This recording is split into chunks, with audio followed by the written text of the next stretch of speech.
Baik, kita mulai. Bismillahirrahmanirrahim.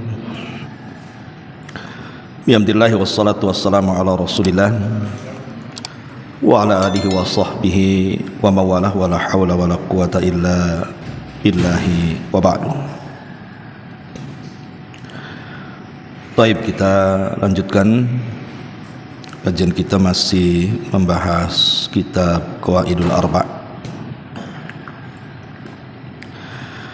Dan minggu lalu kita sudah membahas kaidah yang pertama dari kitab Qawaidul Arba', dan kita masuk pada kaidah yang kedua. Perhatikan bukunya. Qala al-muallifu rahimahullahu ta'ala, al-qaidatu ats-tsaniyatu annahum yaquluna ma da'awnahum wa tawajjahna ilaihim illa li talabil qurbati wasyafa'ati. Adapun kaidah yang kedua, sesungguhnya mereka mengatakan, ma da'awnahum, kami tidak berdoa kepada mereka, wa tawajjahna ilaihim, dan kami tidak mengarahkan wajah-wajah kami kepada mereka, illa, kecuali, li talabil qurbati, kecuali hanya mencari al-qurbah, kedekatan kepada Allah, wasyafa'ati, dan syafaat. Fadalilul qurbati qauluhu ta'ala, adapun dalil adanya qurbah, kedekatan kepada Allah, firman Allah azza wa jal, walladzina ittakhadhu min dunillahi awliya ma na'buduhum illa liyuqarribuna ilallahi zulfa. Dan orang-orang yang mengambil sesembahan selain daripada Allah dari para wali-wali, mereka mengatakan, ma na'buduhum, kami tidak menyembah mereka, illa, kecuali, liyuqarribuna, supaya mereka itu mendekatkan kami, ilallahi, kepada Allah, zulfa, sedekat mungkin. Wa dalilu syafa'ati, adapun dalil syafaat, qauluhu ta'ala, firman Allah azza wa jal, wa ya'buduna min dunillahi ma la yadhurruhum wa la yanfa'uhum wa yaquluna haula syufa'auna indallah. Dan mereka menyembah selain daripada Allah yang tidak mendatangkan madarat kepada mereka dan juga manfaat, dan mereka mengatakan mereka itulah para pemberi syafaat kepada kami di sisi Allah subhanahu wa ta'ala. Kemudian kata Syekh, wasyafa'atu syafa'atan, dan syafaat itu ada dua. Syafa'atun manfiyatun, syafaat yang ditiadakan, wasyafa'atun muthbitatun, dan syafaat yang ditetapkan. Fasyafa'atul manfiyatu, adapun syafaat yang ditiadakan, maka tutlabu min ghairillah, syafaat yang dicari kepada selain Allah, fi ma la yaqdiru alaihi illallah, terhadap perkara yang tidak sanggup dilakukan kecuali oleh Allah subhanahu wa ta'ala. Wa dalilu qauluhu ta'ala, adapun dalilnya firman Allah azza wa jal, ya ayyuhalladzina amanu anfiqu mimma razaqnakum min qabli an ya'tiya yaumun la bai'un fihi wala khullatun wala syafa'ah wal kafiruna humudz zalimun. Wahai orang-orang yang beriman, infakkanlah apa yang kami rizkikan kepada kalian sebelum datang kepada kalian hari yang tidak ada jual beli di dalamnya, tidak ada pertolongan di dalamnya, dan tidak ada syafaat, dan orang-orang kafir mereka adalah orang-orang zalim. Wasyafa'atul muthbitatu, adapun syafaat yang ditetapkan, hiyallati tutlabu minallah, syafaat yang dicari dari Allah. Wasyafi'u mukarramun bi syafa'ati, dan orang yang memberikan syafaat dimuliakan dengan syafaatnya. Wal mashfu'u lahu man radiyallahu qawlahu wa amalahu ba'dal idzni. Dan orang yang diberikan syafaat, orang yang mendapatkan redha ucapan amalnya setelah mendapatkan izin Allah. Kama qala ta'ala, man dzal ladzi yashfa'u indahu illa bi'idzni. Siapakah yang memberikan syafaat di sisinya kecuali setelah ada izin dari Allah Subhanahu wa taala. Al-Baqarah 255. Taib. Di sini Syekh Muhammad ibn Abdul Wahhab rahimahullahu taala, beliau ingin membantah orang-orang yang terjerumus kepada kesyirikan di zamannya. Jadi di zaman Syekh Muhammad bin Abdul Wahhab itu, orang-orang yang mereka datang ke kuburan-kuburan yang dianggap wali, alasannya cuma dua. Orang-orang yang meminta-minta ke kuburan para wali itu alasannya dua. Itu di zaman Syekh dulu.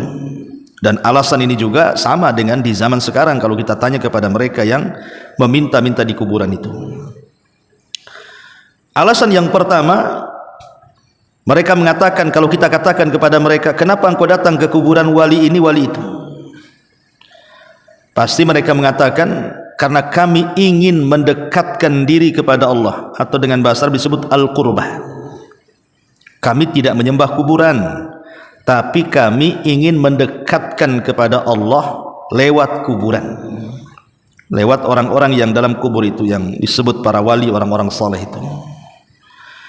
Kalau itu alasan kalian, bahwa meminta-minta berdoa di kuburan itu karena ingin mendekatkan kepada Allah lewat wali-wali yang dikubur itu, apa bedanya alasan kalian dengan alasan orang-orang musyrik di zaman Nabi? Dalilnya adalah firman Allah Subhanahu wa taala di sini, walladzina takhadhu min dunillahi awliya ma na'buduhum illa liyuqarribuna ilallahi zulfa. Orang-orang yang mereka mengambil sesembahan selain daripada Allah, orang-orang jahiliyah, orang-orang kafir Quraisy itu yang mereka menyembah Lata, Uzza, Manat, Khubal, Saif, Nailah dan yang lainnya. Apabila dikatakan kepada mereka, kenapa kalian sembah Lata, Uzza, Manat? Kenapa kalian sembah itu? Maka mereka akan mengatakan, kami jadikan mereka wasilah mendekatkan kami kepada Allah. Nah, apa bedanya alasan kalian dengan mereka? Mereka orang-orang musyrik pun alasannya sama. Kami menyembah Lata, Uzza, Manat, Khubal, Saif, Nailah, Wud, Ya'uq, Yaghus, Ya, Nasr dan sesembahan yang lainnya. Kami loh tidak menyembah patung-patung itu, tapi kami menjadikan patung-patung itu wasilah untuk mendekatkan kami dengan Allah.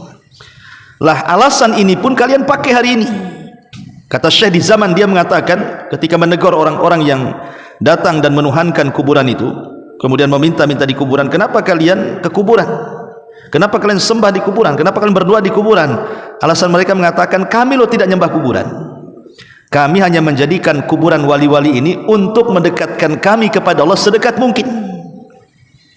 Maka seolah-olah Syekh mengatakan, lalu apa bedanya alasan kalian dengan mereka? Ini pertama. Yang kedua, alasan mereka adalah syafaat, bahwa kami datang ke kuburan orang-orang saleh itu karena mereka, orang-orang yang dikubur itu akan memberikan syafaat, akan memberikan pertolongan kepada Allah Subhanahu wa taala lewat mereka. Kalau itu alasannya, kata Syekh, maka apa bedanya dengan perkataan orang-orang musyrik di zaman Nabi? Mereka pun sama alasannya seperti itu.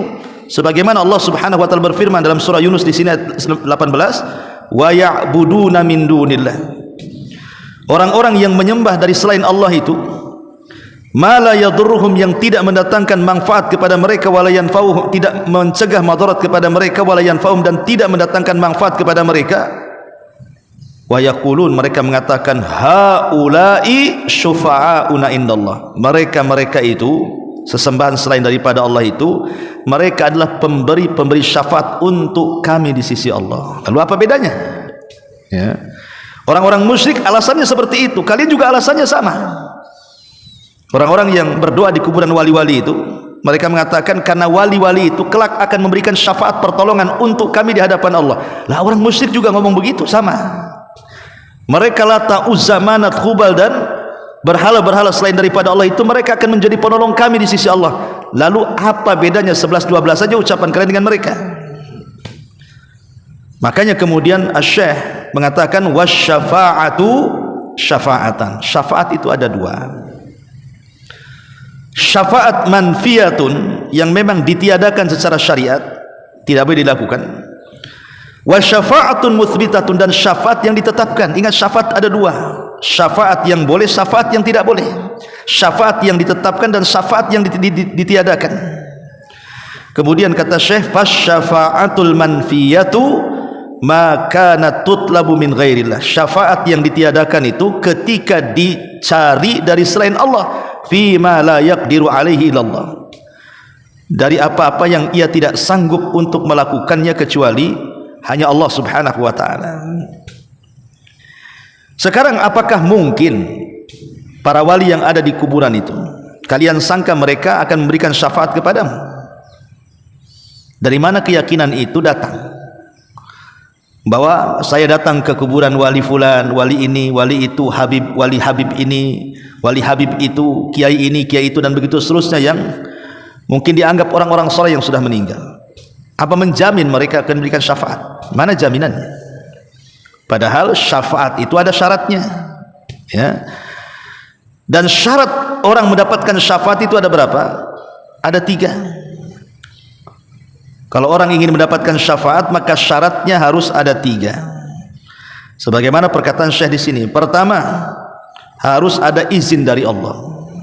Bagi orang yang akan memberikan syafaat, harus diberikan izin dulu.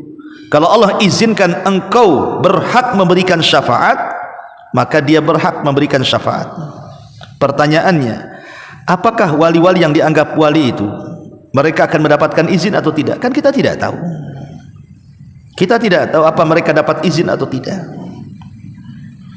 Karena syarat utama pemberi syafaat itu harus ada izin. Yang kedua, harus ada redha. Kepada siapa? Kepada yang memberi syafaat dan kepada yang akan diberikan syafaat. Dua-duanya harus dapat redha Allah subhanahu wa ta'ala. Oke, orang yang di kuburan itu mereka dapat izin berikan syafaat. Apakah Allah redha kepada kita akan diberikan syafaat? Karena orang-orang yang meminta-minta ke kuburan itu bisa terjerumus kepada kesyirikan, sementara Allah tidak redha dengan orang-orang yang melakukan kesyirikan. Jadi belum tentu orang yang memberikan syafaat dapat izin, sementara orang yang akan diberikan syafaat tidak dapat redha. Enggak nyambung. Makanya hadis Abi Hurairah radhiyallahu anhu mengatakan, as'adun nas bi syafaati yaumal qiyamah man qala la ilaha illallah.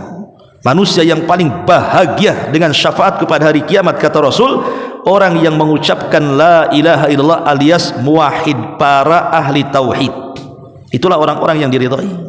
Baik yang mendapatkan syafaat harus mentauhidkan Allah, baik yang memberikan syafaat harus mentauhidkan Allah, dan tambahan bagi yang memberikan syafaat harus ada izin dari Allah subhanahu wa ta'ala. Itu syarat syafaat.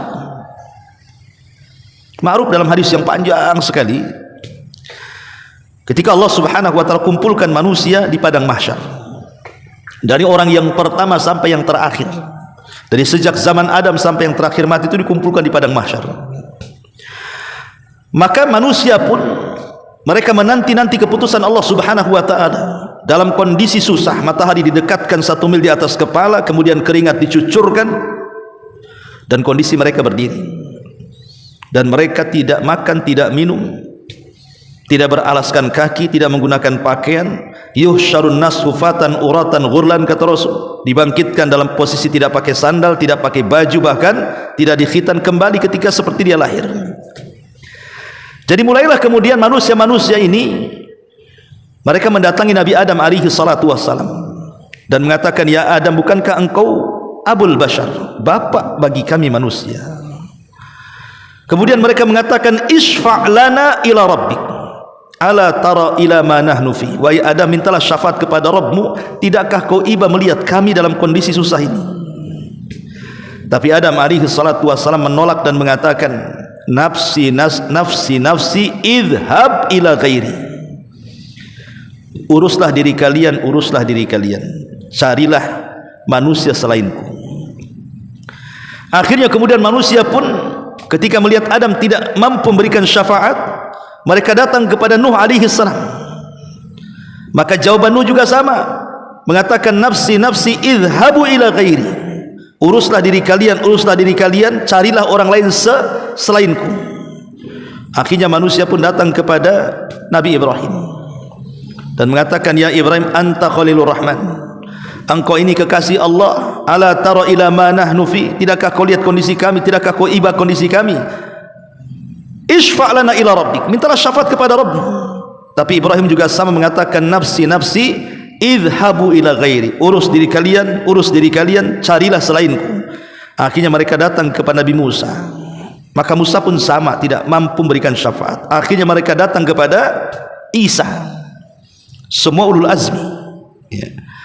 Tapi Isa mengatakan nafsi nafsi, urus diri kalian, idhab ila Muhammad wa qad ghafarallahu ma taqaddama min dhanbi wa ma ta'akhkhar. Kalau begitu kalian pergilah cari namanya Muhammad, Nabi kita sallallahu alaihi wasallam, karena dia sudah diampuni dosanya yang telah, yang sedang dan yang akan datang. Cari dia.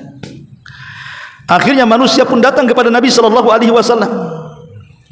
Setelah sampai di hadapan Nabi sallallahu alaihi wasallam mengatakan, ya Muhammad, isfa' lana ila rabbik, ala tara ila ma nahnu fi. Wahai Muhammad, engkau adalah akhir daripada utusan, mintalah syafaat kepada Rabb, tidakkah kau iba melihat kondisi kami? Maka Nabi SAW mengatakan, ana laha, akan kucoba. Maka Nabi SAW kemudian pergi menghadap Rabbnya persis di bawah arsy-Nya. Kemudian Rasul sujud di situ dengan sujud yang lama sekali, kemudian diilhamkan oleh Allah dengan pujian-pujian kepada Allah Subhanahu wa taala. Setelah lama sujud, maka Allah Subhanahu wa taala kemudian berdialog dengan Rasul di situ. Allah mengatakan, ya Muhammad, irfa' ra'sak, wahai Muhammad, angkat kepalamu. Qul tusma, isfa' tusyaffa, katakan kau didengar, mintalah syafaat, aku akan beri kau syafaat. Di sini dalil tentang izin dari Allah kepada yang akan memberikan syafaat. Rasul tidak bisa memberikan syafaat. Rasul itu manusia sama dengan kita, tidak bisa memberikan syafaat kalau bukan karena izin dari Allah. Lihat, Adam tidak sanggup berikan syafaat, Nuh tidak sanggup berikan syafaat, Ibrahim juga tidak sanggup, Musa, Isa juga tidak sanggup. Mereka para nabi terbaik. Semua manusia tidak sanggup berikan syafaat kecuali dengan ajar izin. Sampai Rasul pun tidak bisa memberikan syafaat kecuali setelah ada izin dari Allah. Isfa' tusyaffa, ya, mintalah syafaat, aku akan beri kau syafaat. Itu dalil tentang izin, bahwa pemberi syafaat itu tidak mungkin memberikan syafaat kecuali dengan izin dari Allah Subhanahu wa taala. Macam mana kemudian wali-wali yang ada di kubur itu? Kalau Nabi sallallahu alaihi wasallam saja tidak sanggup berikan syafaat kecuali dengan izin Allah Subhanahu wa taala, macam mana di bawahnya para nabi? Lebih tidak bisa lagi memberikan syafaat kecuali dengan izin dari Allah Subhanahu wa taala. Dari mana kita tahu mereka dapat izin? Seolah-olah kita mendahului Allah Subhanahu wa taala, kemudian kita katakan haula syufa'auna indallah, mereka adalah pemberi syafaat dan pertolongan kepada kami di sisi Allah.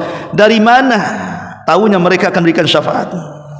Makanya Syekh di sini membantah bahwa alasan yang kalian kemukakan bahwa ketika kalian melakukan kesyirikan di kuburan, meminta-minta kepada penghuni kubur dengan alasan dua, karena dalam rangka mendekatkan diri kepada dan mengatakan mereka para pemberi syafaat, dua alasan ini adalah dua alasan yang pernah dikatakan orang-orang musyrik di zaman Rasul.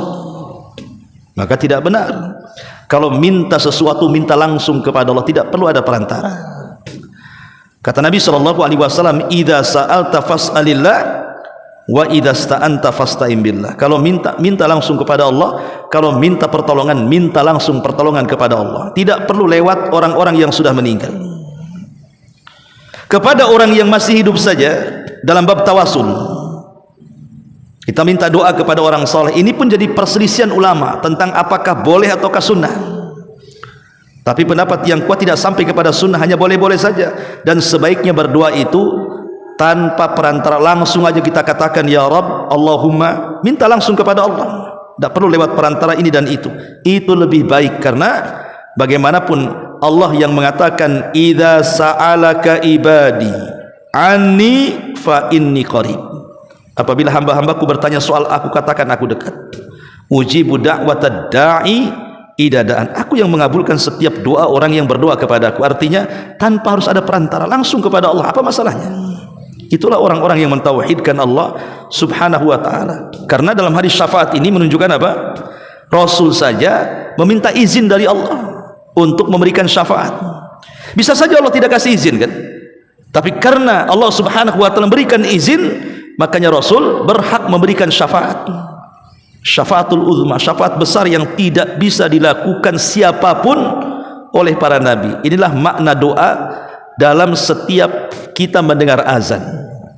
Allahumma rabb hadhihi da'wati tammah was salatil qa'imah ati muhammadanil wasilata wal fadilah wab'athu maqamam mahmudanil ladzi wa'adta innaka la tukhliful mi'ad.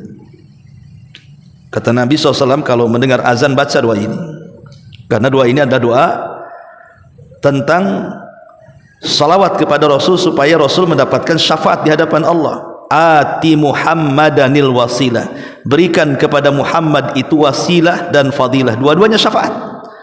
Dan juga maqam mahmudah, tempat yang indah. Maksudnya ketika para nabi tidak sanggup berikan syafaat, dialah satu-satunya yang diberikan izin oleh Allah memberikan syafaatul uzma. Makanya di sini mu'alif rahimahullahu ta'ala mengatakan wasyafa'atul muthbitatu hiya allati tutlabu minallah. Dan syafaat yang ditetapkan adalah syafaat yang langsung dicari dari Allah, bukan lewat perantara. Wasyafi'u mukarramun bisyafa'ah.